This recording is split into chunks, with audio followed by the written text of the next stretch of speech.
How to use Snap Map Explore feature on Snapchat. For that, first of all, make sure that you have updated version of Snapchat application. Once you check that, simply launch your Snapchat application and make sure you have logged into your account.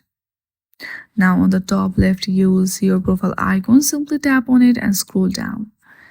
Once you scroll down there, you will see Snap Map option. Simply tap on it. When you tap on it, your map will be opened. To explore, you will just have to scroll down at the bottom where it says places and there is arrow icon too. You can simply hit on that to explore.